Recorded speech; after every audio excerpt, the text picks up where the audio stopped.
Okay, I guess we are already live. Maybe let's give it a sec to confirm whether everything is working.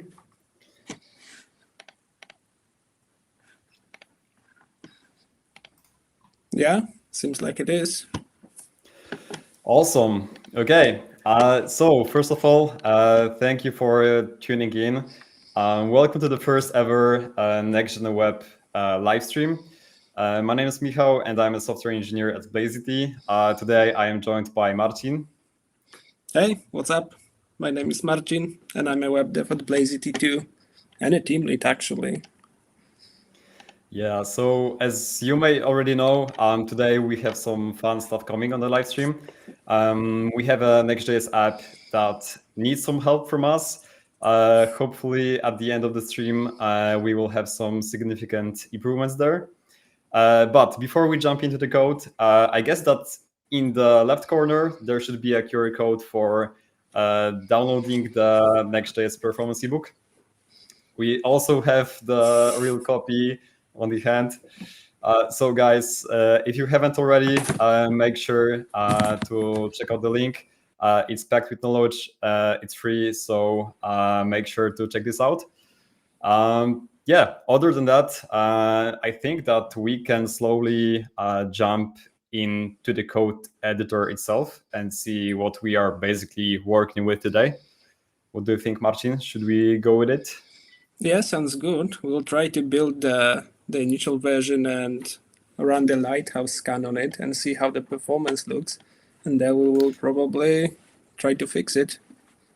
Yeah. And see how it goes. Okay, awesome.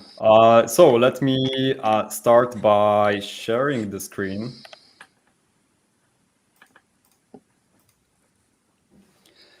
So hopefully you can see both the app and the ID itself. I think that's working. So maybe a brief introduction on what we are working with at the first place. As you can see, we have a super simple landing page, which also has some dynamic data in there. We have a simple hero section. Later on, we are having some dynamic section that fetches the data. We have the blog section, some footer, and also we have the contact page, which we are going to dive in a bit later. So as Marcin mentioned, first thing that we are going to do is basically build the website and try to run a Lighthouse performance here. So let's give it a second to actually build the page. And yeah, we are good here, I believe. Let's see. A bit of a fun fact is that it was actually surprisingly hard to mess up the performance that bad.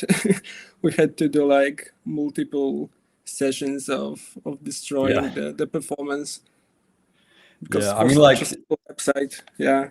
yeah, it was a bit harder than optimizing the website itself. So, yeah.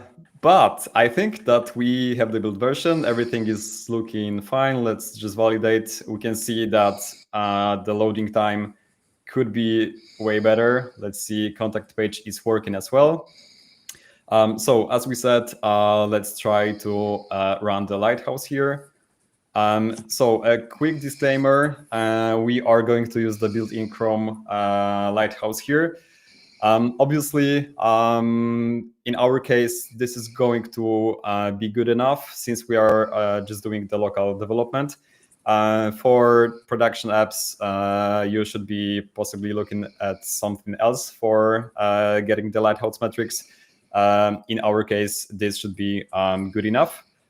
So we have everything ready to go. Let's see, what are we working with today? Yeah, Pretty the local scared. Lighthouse tends to be much more lenient towards the performance metrics. It's always looks better than it really is. So for the real applications, probably like PageSpeed Insights or web.dev would be better. Yeah, so we are almost done. And also as a note, we are running it with like 3G throttling and also in the mobile mode, so it should be a bit more accurate when it comes to like the real performance. Yeah. So we have the results. As you can see, even with such a simple page, the performance metric could be way better. We have FCP and LCP being very high. CLS is at a good place right now. Hopefully, at the end of the stream, every metric will be green. So fingers crossed for that. And yeah, with having all of the metrics in place, I guess we can jump into the optimization part. So let's spin up the dev server to have the HMR enabled. Okay, so we have the dev server going. Let's first look at the structure.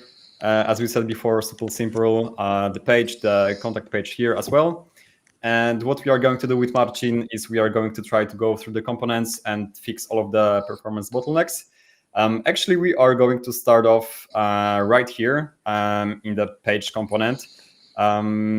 As you can see, the second one, the showcase component, is actually fetching the data in some bad patterns, actually. But first thing that we can do here is take advantage of next streaming. So essentially what next streaming is that we are able to basically stream chunks of the page while loading them, which specifically enhances the perceived user performance. And it's very simple to implement, actually. What we are going to do here is to wrap the showcase component in a suspense boundary. So yeah, we already have some IntelliSense from cursor. Let's have that in place. So first we have the simple div with the loading text. Let's see if this actually works. Yeah, you can see that we have the loading indicator for the showcase section. However, as you may notice, that is not the best user experience. Having the loading ... doesn't really look that good. So what we are going to do right now is we are going to introduce a skeleton loader, which are also good for the CLS metric. Basically, with having a container in place that fits the place on the web page where the component is going to be streamed, we effectively reduce the CLS. So for that, we are going to go to the showcase component, and we are going to do some vibe coding here. Hopefully, the LLM is going to work in favor for us. So we are going to simply tell cursor to create a skeleton loader for this component. And from my experience, this prompt was working pretty fine, especially in creating the skeleton loaders. The agents were doing a great job. So hopefully it's going to be the case here as well. Yeah, we see that the showcase skeleton is being made right now. And let's see what the LLM is going to cook for us. Okay. Awesome. So we have the showcase skeleton. As you can see, some plain HTML with Tailwind. We have the pulsing animation. Looks pretty good to me. So let's try it out in practice. We're going to go here and import the showcase skeleton. And instead of having this, we are going to use the new component. And let's have a look at that, how this works. So we have the nice skeleton loader. Looks way better than the loading indicator that we had before. So yeah, 10 points for the LLM here. So with yeah, with further optimization of the showcase component, let's actually go here and see what's up. So we have some comments. You can already see what is wrong. First of all, let's take a look at the fetch waterfall. So basically, we have two fetches which are not basically tied to each other. So the get speed function doesn't take any argument of the outcome of the get analytics function. So basically, we can fetch both of these in parallel. So yeah, that's what we are going to do. For that, we are going to use the promise all. Yeah, you can see that cursor caught up what I'm trying to do very quickly. So we are going to accept that. So that is the first thing that we have over here. And yeah, let's go over to the fetches that we have over here. So the next thing that we want to optimize basically is to get rid of the redundant API calls. Just for the better context, let's see how the API routes actually work. So both for the analytics and the speed data, we have a very simple promise with a timeout here, just for the demo purpose. So the speed API route is going to look pretty much the same. So what we are doing here is, thanks to the server component architecture, we don't actually have to introduce another API route. What we can do is simply use those functions directly here. So we are going to copy the logic that is being executed here on the route. And for that, we are going to have a promise here, and we are going to basically return the same payload that we had in the API route. Let me see if analytics was having the same. No, we have the response time as well. So let's have that in place. And the same would go for the get speed function. We will get the same timeout here, just to be consistent. Okay, and cursor got my intentions pretty well. And we also have to adjust the return object. Wait a sec. We are going to go here, copy that. We are having the new promise, and we have the same payload. Awesome. So with that in place, we are not awaiting the get analytics before getting the speed, which is obviously good in our case. And yeah, let's see. We're gonna load the page again, and we can see that the perceived performance, we are already having a pretty big improvement. Yeah, so we don't need that anymore. And I think that we can also get rid of those comments here. And yeah, maybe Marcin, we can move on to another component, or do you want to add anything here? I think there are a couple things that we could also introduce. Also, I think we have a comment from Kenzo saying that in Next.15 we don't need cache no store. Yeah, because for now it's no store by default, but it made sense to, just for showcase purposes, to basically say that we are not using any caching.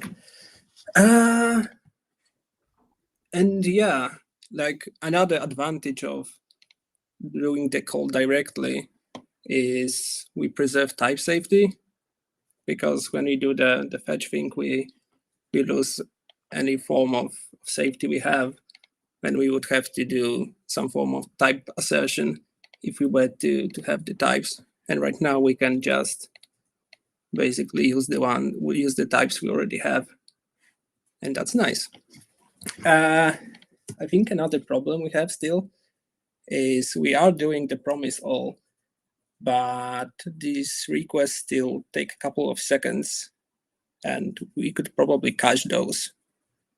Are we doing that right now, or shall we move to a different section and then come back? Yeah, that is a good call, actually. I think we can take advantage of the unstable cache here. Great point. Should I implement this, or would you like to take the steering wheel for that? Please go ahead for now. I'm ready Yeah, with my awesome. hero section. I will talk a bit about unstable cache in the meantime, if that's okay. Yeah, awesome. Let's do it. It sounds spooky because it has unstable in the name, but actually the feature itself is pretty stable, and we use it in a multiple like real use applications. The only thing that's unstable is the function definition. So Yeah, that is true. we just might have to update it in the future, but the feature is okay, and it's actually really useful, like in this example there. Yeah, exactly. So as you can see, that simple implementation, we have 3 arguments in the unstable cache function. The first one is going to be actually the fetching function that we are going to use. The next one is text that we can later on use to revalidate the cache. And here we are passing the revalidate property in the object as well. We are setting this to 2 minutes. This one is in seconds, actually. And yeah, maybe just a quick disclaimer. Some of you may actually wonder what is the difference between, for example, React cache and the unstable cache that Next is using here. So basically, the main difference is going to be the persistence layer. So for the React cache, the main purpose of it is to basically deduplicate the function calls within the same render lifecycle. However, in the case of unstable cache, it's going to be persisted in the Next.js data cache, which in simple terms mean that the cache from unstable cache is actually going to be persisted for the longer period of time. So that is one thing to remember.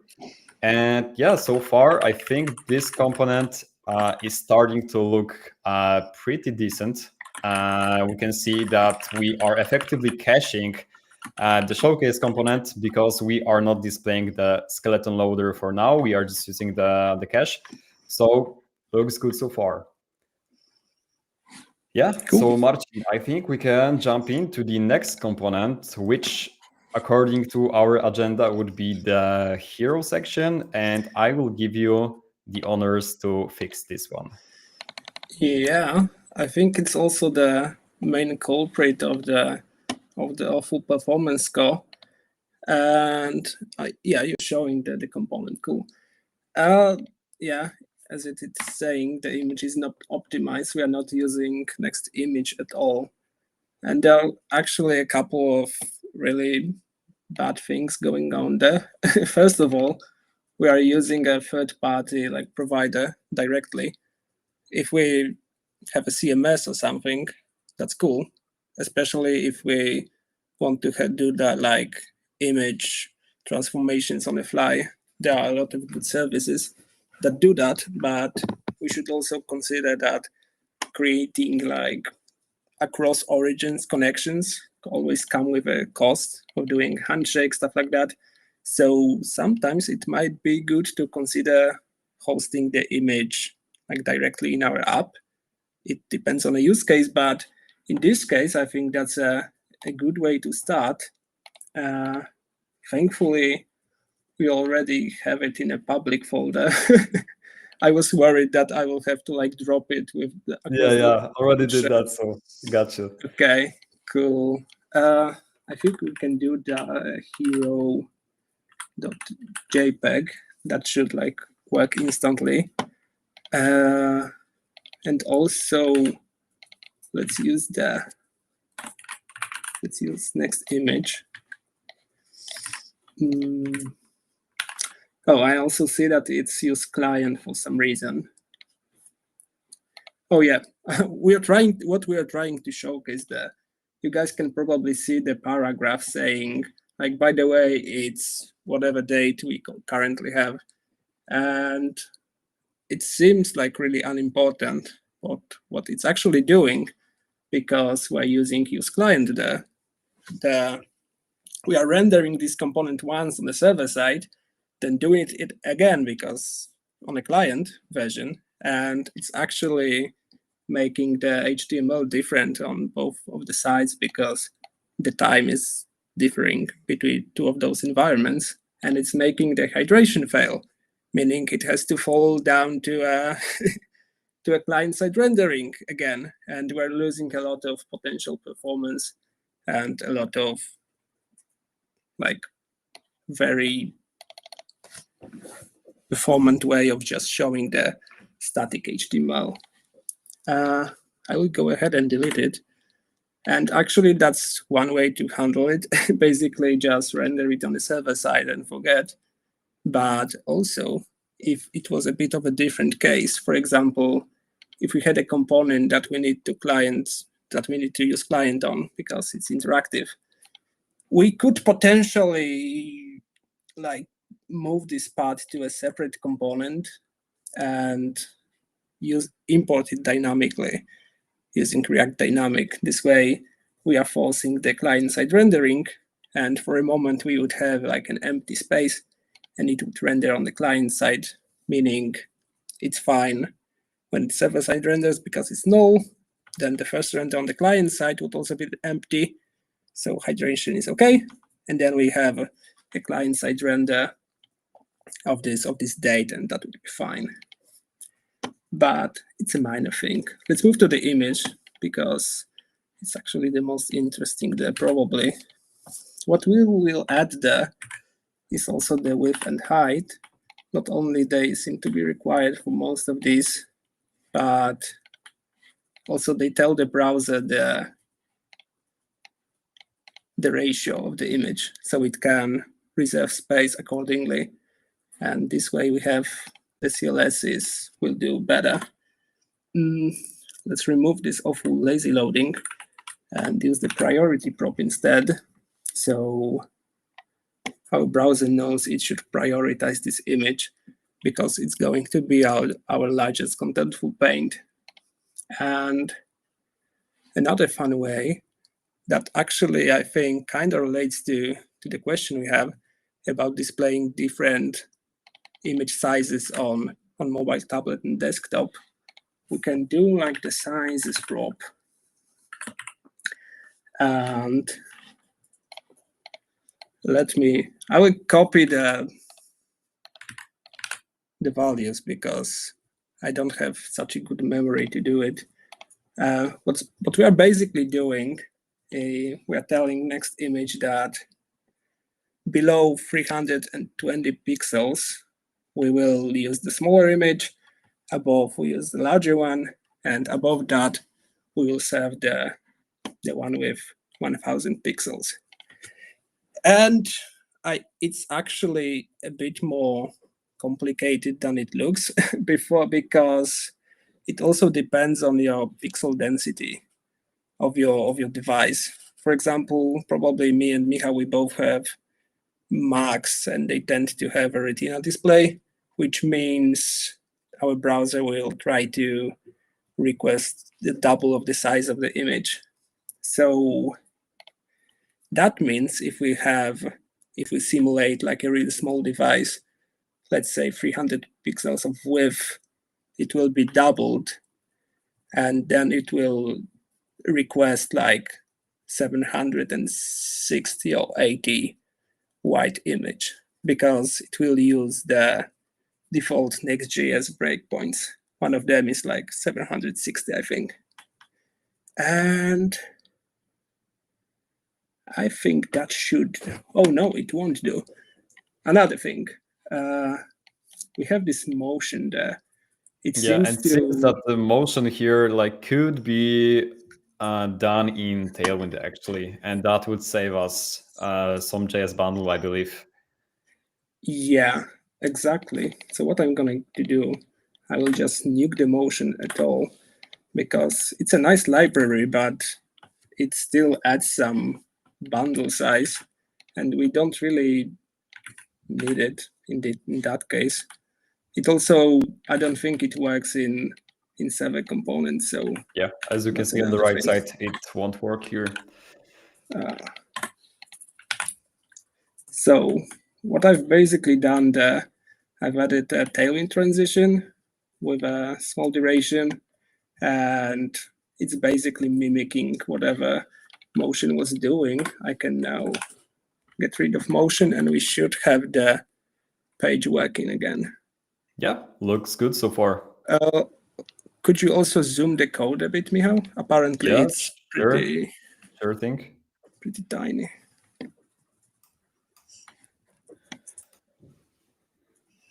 Yeah, so with that, it looks that the hero component got way better. I'm not sure if we want to introduce anything else here. If not, I think that we can move to the next section. Yeah, looks good. Awesome. Okay, so let's do it. We have the hero section over here. So let's go to the last one that we are going to have on the homepage, which is the blog section. And yeah, Marcin, I believe I can leave you the optimizations for this component as well. Sure. Let me find it first. We're doing the blog section. Okay. Yeah, so what we can see there, we also have this fetch, which is actually like a really big anti-pattern, because not only we are running the Lambda for a server component, we are also running another one for the API. And we are doing a lot of performance overhead, just spinning those up, risking cold starts and hitting like from one server to another one, which is really bad. But just let's say we are keeping the API route just for the showcase purposes. Let's say it's a third-party API. And what can we do in that case? Next actually extends the fetch, the vanilla fetch. So we can basically leverage caching in there. So similar to what we did in the unstable cache, we can just add the revalidate tag, and it should make it so each request like falls into the cache, and whenever the revalidate time passes, we should get served a stale version while it revalidates in the background, meaning it serves basically like an ISR. And during build, Next will pick those up and see whichever of these revalidates on a page is the shortest, and it will set the revalidate time to the shortest one. How long did we have it on the showcase? Let me check. 120. Well, let's keep it 60, just so we showcase that it gets shortened. What else do we have here? Yeah, I think that we also have one more thing that could be optimized. If you scroll down a little bit, we have the featured article component. I think that we can do something about it as well. Okay, I see. It seems to be a client component, meaning it's interactive and will get hydrated, but for no apparent reason. So I will also go ahead and delete it. And one of the additional values of that, the moment library we are using there, which actually is pretty hefty. I think it's like 30 kilobytes, but don't quote me on that.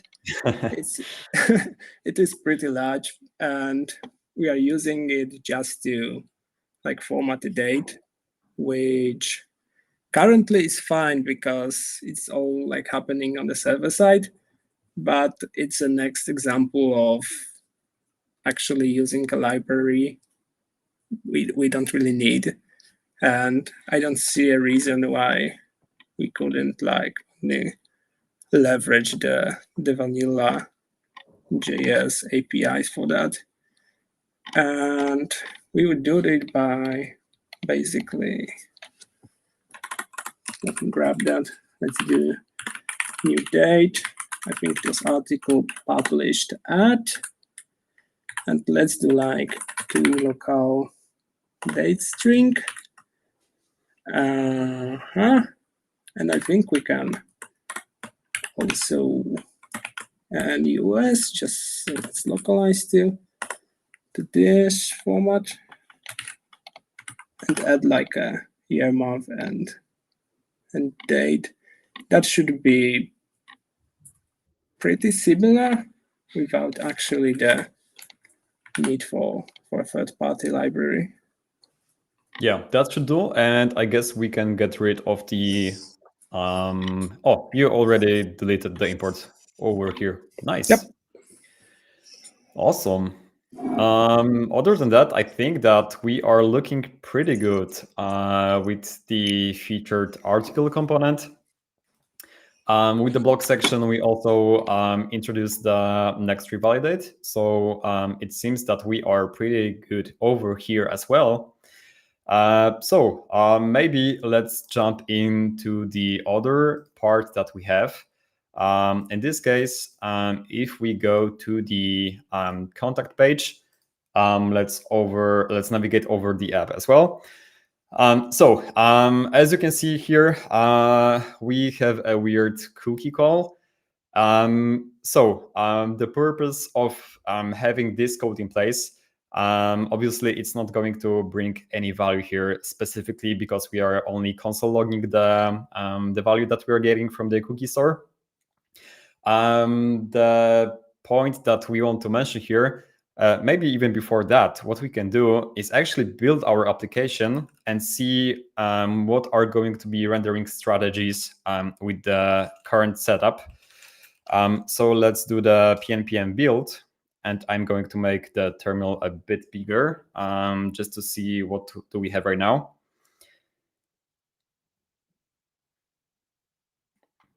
Yeah, so the first thing that pops up here is that pretty much most of the pages we have as dynamic here. So obviously, by looking at the contact page, we do not have any dynamic data over here. So the ideal solution would be to have this as a static page. For that, many of you may already know that using a specific set of Next.js APIs can turn the route to dynamic rendering. In this case, it's going to be the cookies call. So what we are going to do with it is simply get rid of that. We don't need any of those cookies code over here. And the thing is that sometimes where you work on some kind of components, you tend to forget that you may have a cookie call there. And Next won't throw any errors. Of course, it's a valid code. However, you should always check the build that you are getting and confirm whether the route should actually be rendered as a dynamic one. In this case, we can keep it static. So that's the first improvement that we are going to make.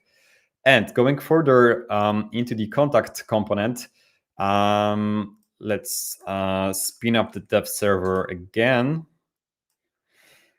And here you can see that we have the use client directive on the top.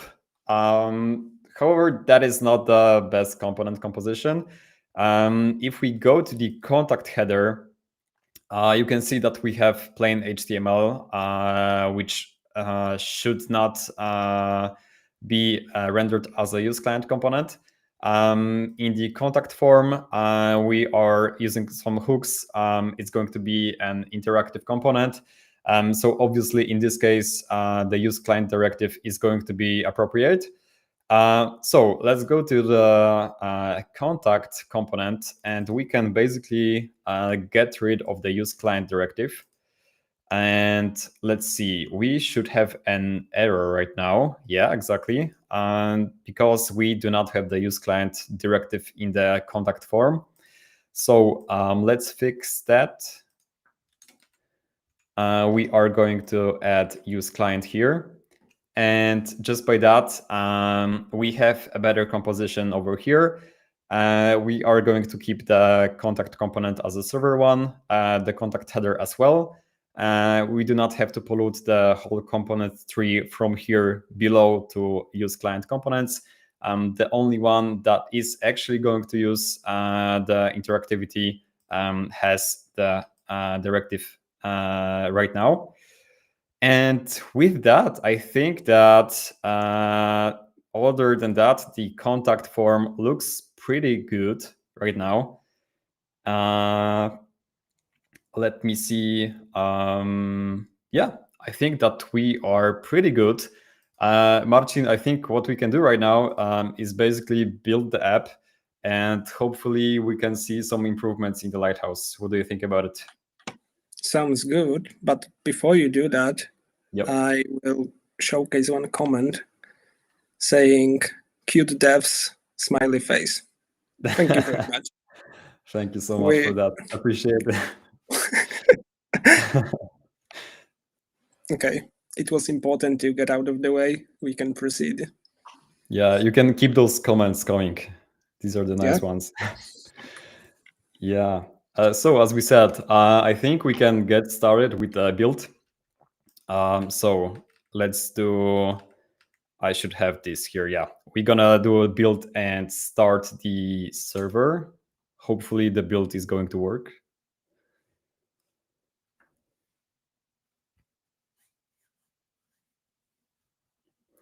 Awesome. So we should have that in place. And yeah, the moment of truth. Let's actually go to the Lighthouse and we can try to do the test again. Just for the reminder, at the beginning, Marcin, correct me if I'm wrong, but we had the performance score around 59 points. I wanted to say percent, but yeah, it's going to be points here. Yeah, it was in the yellow. Actually, Yeah. now that I saw your screen, when you refresh the page, I think there is also this weird animation on the entire, like the LCP.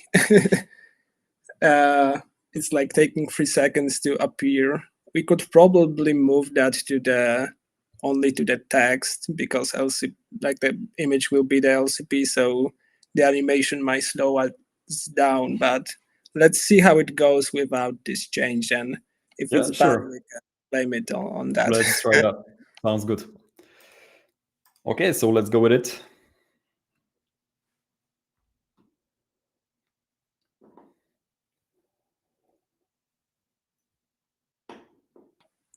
While it's running, let me also follow up on Minigos's question about 3 different image sizes or different images, depending on the screen size.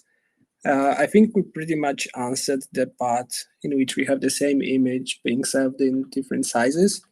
But there's this interesting case in which we would like to display different image depending on the screen size. And it's actually pretty tricky, I think. I don't think Next image supports that because my idea would be to basically provide different source sets depending on the size. And I think Next image doesn't allow that. So I would try doing it with a plain image tag and basically apply some performance improvements by hand on that. How is the score? Yeah, also I see that we have another question for the ID that we are using. We are using cursor. So yeah, if you are not using any type of agentic IDs, basically you are missing out. It's improving the outcome pretty significantly. So yeah, make sure to check it out. And I think yeah, he's asking about the theme, not the ID itself. Sorry, I just I just read what ID are you using? Yeah. That is a good question. Actually, if we go to the extensions, I can see that that is the Groovebox theme. So yeah, that's the one.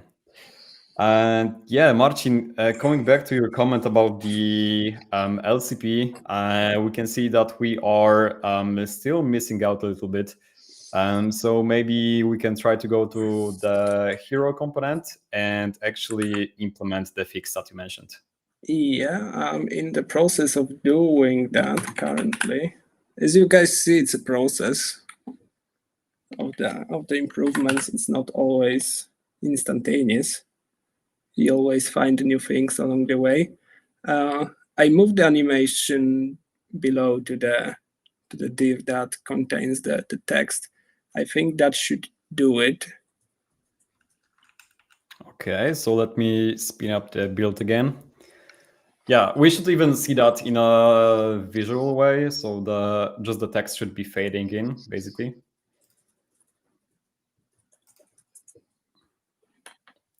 Okay, so let's actually go and try to run the lighthouse again. Okay, let's do it. So yeah, as you can see, like that's pretty much the simple tricks that can do like a huge difference, basically, both in the performance, but also in the perceived performance of the website. Nice. So we are green and we are 100 green. So I think that we did the job pretty well. That was a great catch, Marcin, at the end with the fade animation. I think that we did the job. Basically, that was the goal of this live stream. We were beginning at yellow performance around 59. We managed to squeeze in the 100 with the simple tricks. Most of the tricks that we were basically using right now, they are also in the ebook. So the QR code is there in the corner or in Marcin's hand. So if you haven't already, make sure to check this out, and you will be able to get this type of scores by yourself in your apps. Yeah, and also the feedback is really appreciated. And let me have a quick look to the chat with the comments. I believe that we were answering pretty much all of the comments on the fly, and I'm not seeing any more of them, basically. I think that we can slowly wrap up the stream. I think you should spoil the next podcast episode a bit. That's what I was about to do as well. So maybe let me also stop sharing the screen. Okay. As Marcin mentioned, we also have some cool episodes coming in Next Gen Web Podcast. If you haven't already, make sure to also check the episodes that we had before. We try to give as much knowledge as possible. We also had a great guest before. We had Kenzie Dutz on the podcast. We have many more guests coming, so stay tuned. Make sure to follow us on the social media. Also, if you have any questions for the Next.js Performance, make sure to reach out to us. I'm pretty sure that we will be able to help you guys. Basically, that's what we are doing on the daily basis. Yeah, it was pretty fun. I'm really glad that we managed to have the 100 performance score. And yeah, thank you from my end. We have a question. Oh, we have a question. From Bushton. Yeah, let me pull it up. Does CLS also impact the performance? Do you want to answer that? Yeah, let's do it. So basically, CLS is basically the part for the perceived user experience. So as you may have seen before, where we had the div with the loading ... with this in place, we would have the high cumulative layout shift. And with reducing that, basically the user experience get better, but it's not necessarily tied to the loading times itself. It's rather a metric of the user experience and what the user is going to see on the screen, actually. Yeah, what I would also add, while it's not really like it doesn't drive the speed of your website. It drives the perceived speed of your website, kinda, but it's also one of the core web vitals. So I think it's one of the three most important ones, along with the largest contentful paint and interaction to Next Paint, because the field data that Google has for them actually like always drives your availability in a search engines. If you have those metrics taken care of and they are all green and good, you will get better search results. I mean, your website, it will be scoring higher. So it's important. Yeah, that is true. Also, just the topic of the perceived performance. As we mentioned before, having the loading indicators is accountable for one of the key, let's say, rules for the good user experience, which is informing the user that something is happening in the app immediately. So if they click something, the loading state should be always there. And it's just improving the overall user experience always for the better. Yeah, I'm looking to the chat to see whether we have any comments. We have one that was insightful. Thank you for that. Hopefully, we gave you some knowledge here with the live coding. And everything worked on the live coding session, which is pretty amazing. I'm just like, What? mind is blown. Yeah.